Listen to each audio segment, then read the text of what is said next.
Hello बच्चों, let's read this question.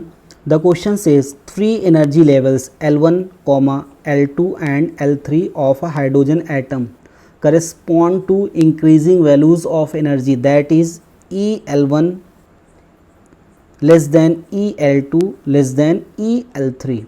If the wavelength corresponding to the transition L3 to L2, L2 to L1 and L3 to L1 are lambda 3, lambda 2 and lambda 1 respectively. First option is lambda 3 is equal to lambda 1 plus lambda 2. Second option is lambda 1 is equal to lambda 2 into lambda 3 divided by lambda 2 plus lambda 3. Third option is lambda 1 is equal to lambda 2 plus lambda 3, and the fourth option is lambda 3 is equal to lambda 1 lambda 2 divided by lambda 1 plus lambda 2. अब इस question को solve करने से पहले की concept को यहाँ पे डिस्कस कर लेते हैं. की concept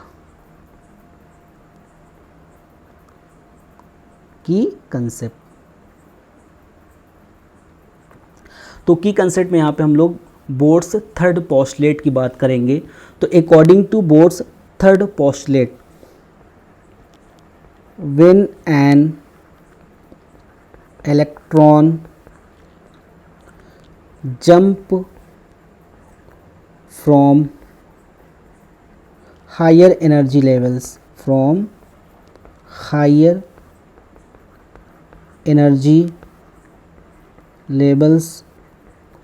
to the lower energy level.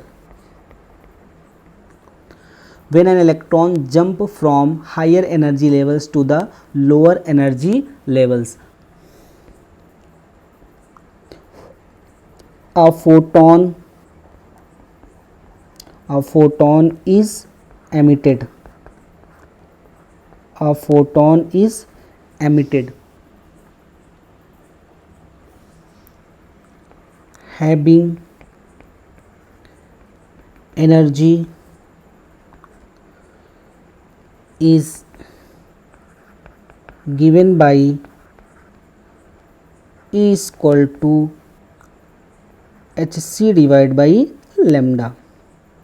Having energy is given by E is equal to hc upon lambda. तो यहाँ पे h क्या है, प्लैंक कांस्टेंट. c यहाँ पे क्या है, स्पीड ऑफ लाइट. और यहाँ पे लैम्डा क्या हो गया, वेवलेंथ. अब इस की कंसेप्ट की हेल्प से अब इस क्वेश्चन को क्या करते हैं, यहाँ से सॉल्व करेंगे. तो सॉल्यूशन हो जाएगा इस क्वेश्चन का. तो इस क्वेश्चन में क्या करें, यहाँ पे 3 एनर्जी लेवल्स हैं. कितनी एनर्जी लेवल्स हैं यहाँ पे, 3 एनर्जी लेवल्स हैं. तो ये एनर्जी लेवल्स का यहाँ पे क्या होगा, एक डायग्राम. तो एनर्जी लेवल्स को हम लोग किससे रिप्रेजेंट करते हैं, ई से. तो ये फर्स्ट एनर्जी लेवल हो गया, ये हो गया यहाँ पे सेकेंड एनर्जी लेवल, और ये क्या होगा यहाँ पे थर्ड एनर्जी लेवल. और यहाँ पे जो थर्ड एनर्जी लेवल्स है तो उसकी यहाँ पे एनर्जी गिवन है EL3, और सेकेंड लेवल्स की यहाँ पे एनर्जी लेवल्स है EL2, और यहाँ पे फर्स्ट लेवल्स की जो एनर्जी लेवल्स है वो है EL1. अब यहाँ पे क्वेश्चन में ये कह रहा है कि अब यहाँ पे जो एनर्जी लेवल्स हैं यहाँ पे EL3, तो इसकी एनर्जी यहाँ पे EL3,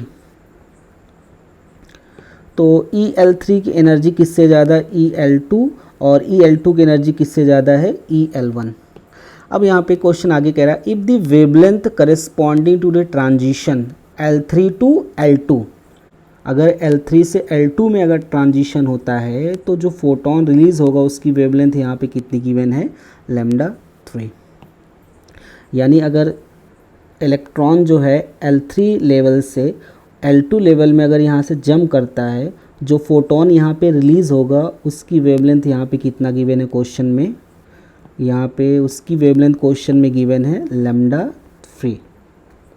अब आगे कह रहा है L2 टू L1, अगर यहाँ पे L2 से L1 ट्रांजिशन होता है इलेक्ट्रॉन का, यानी इलेक्ट्रॉन अगर L2 से L1 यहाँ पे अगर जंप करता है तब जो फोटोन निकलता है उसकी वेवलेंथ यहाँ पे क्वेश्चन में कितनी गिवन है, लैम्डा उसके बाद आगे यहाँ पे कह रहा है L3 टू L1, यानी जब इलेक्ट्रॉन यहाँ से L3 से कहाँ पे जंप करता है L1 पे, तब यहाँ से जो फोटोन रिलीज़ होता है उसकी वेवलेंथ यहाँ पे कितनी गिवन है, λ1। ये है यहाँ पे λ1। तब यहाँ पे हमें λ1, λ2 और λ3 में यहाँ पे क्या बनाना है, रिलेशन यहाँ पे बनाना है। अब यहाँ पे इलेक्ट्रॉन L3 से L2 में जब जंप कर रहा है, कहाँ पे, L3 से L2 में जंप कर रहा है, तो जो फोटोन निकालता है उसकी वेवलेंथ यहाँ पे कितनी है, λ3। तब यहाँ से जो फोटोन रिलीज़ होगा उसकी उसकी एनर्जी यहाँ पे कितनी हो जाएगी, E3। अब आगे इलेक्ट्रॉन L2 से जब L1 में जंप करेगा तो यहाँ से जो फोटोन रिलीज़ होगा उसकी एनर्जी यहाँ पे एज्यूम कर लेते हैं E2। क्या एज्यूम कर लेते हैं यहाँ पे, E2। यानी E3 प्लस E2 किसके इक्वल हो जाएगा, जब इलेक्ट्रॉन यहाँ से L3 से कहाँ पे जंप करेगा, डायरेक्ट L1 में, तब वहाँ से जो फोटोन रिलीज़ होगा उसकी एनर्जी को यहाँ पे किससे रिप्रेजेंट करेंगे, E1 से। यानी E1 इक्वल टू हो जाएगा E3 प्लस E2। अब यहाँ से E1 इक्वल टू आ गया E3 प्लस E2। तो यहाँ पे यहाँ पे क्या है, E1, E3, E2 क्या है, ये जो फोटोन रिलीज़ हो रहे हैं उनकी एनर्जी। अब की कंसेप्ट से यहाँ पे जो फोटोन यहाँ से रिलीज़ होता है उसकी एनर्जी हम लोग किससे लिखते हैं, hc/λ। तो यहाँ पे E3 की वैल्यू हो जाएगी यहाँ पे hc/λ3, क्योंकि इसके करस्पॉन्डिंग वेवलेंथ कितना है, λ3। और E2 यहाँ पे हो जाएगा hc/λ2, और यहाँ पे E1 कितना हो जाएगा, hc/λ1 अकॉर्डिंग टू क्वेश्चन। तो यहाँ से SC यहाँ से कैंसिल हो जाएगा, ये HC कैंसिल हो जाएगा, तो यहाँ से कितना बच जाएगा, 1/λ1 इक्वल टू आ जाएगा 1/λ3 प्लस यहाँ से आ जाएगा 1/λ2। तो अब इसको अगर आगे सॉल्व करेंगे तो ये हो जाएगा λ2 प्लस λ3 डिवाइड बाई λ2 इंटू λ3, ये 1/λ1। रिवर्स कर देंगे तो λ1 इक्वल टू आ जाएगा λ2 λ3 divide by λ2 plus λ3। So final answer